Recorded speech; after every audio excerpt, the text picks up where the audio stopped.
I literally just got these like today. Haven't run them yet. It's the Asics MetaRide. I think it just got released yesterday.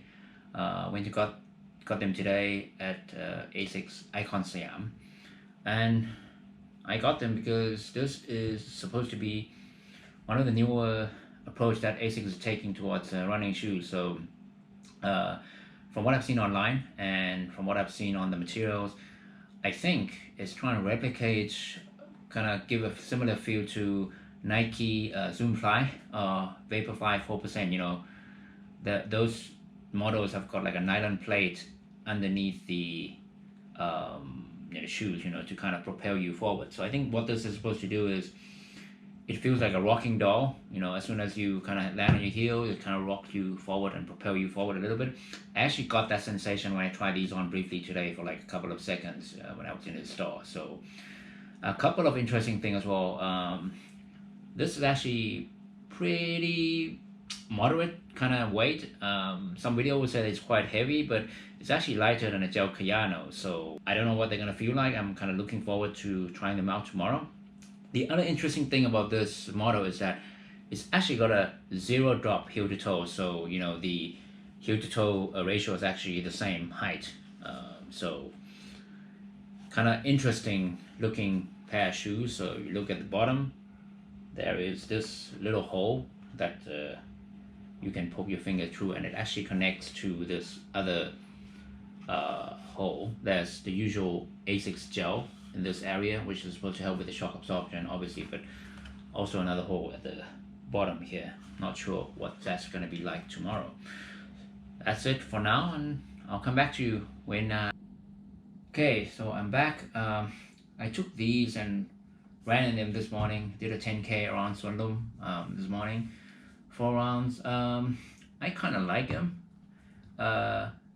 Immediately, one of the two things come to mind. You see where there's a little gap here, just about this level here. As soon as your foot kind of go past this point, it kind of immediately is forced to kind of propel forward. You can see how it rocks this way.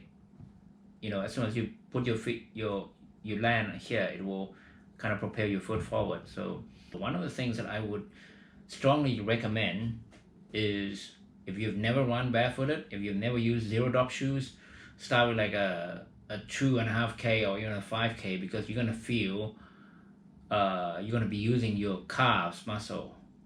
The other thing that people are gonna ask is, how much does this thing? It cost a lot. It's $250 in the US, and it's 9,990 baht here, 10,000 baht basically. But what it is this is kind of like Asics version of the Huawei Mate X. It's a research, it's the first model that's come up with this kind of feel. So if you remember, about 2-3 years ago, the last model that cost this much was the Asics MetaRide. That was the first time they used the flight foam, the Asics flight foam. Costed a lot, and then afterwards, 2-3 years after that, the technology flight foam trickles down to various models. I think you get it now in a lot of models, including the Kayano. So I suspect what's going to happen over the next couple of years is this tech, if it proves successful and people kind of pick it up and they manage to kind of fix any flaws that may come up, you will probably see this kind of design trickling down. The other obvious question that I ask myself, and you guys might ask as well, is what's the difference between this and the Nike Zoomfly or the Vaporfly? So that's two questions. The Vaporfly is more for racing, so this one is nowhere near as light. Still a little heavy, but still lighter than the Kayano. I like it. I also prefer this to the Nike Zoomfly because it's got a little bit more kick. You can literally see this thing just rocking up and down. It's kind of like a rocking doll, right? So this thing gives you that, the push it gives you is that much more obvious. Okay, so that's it. Go out and get them if you like them, if you're an early adopter. But otherwise, you might want to wait maybe next year, or or the year after, then when this technology starts trickling down to other models of the Asics line.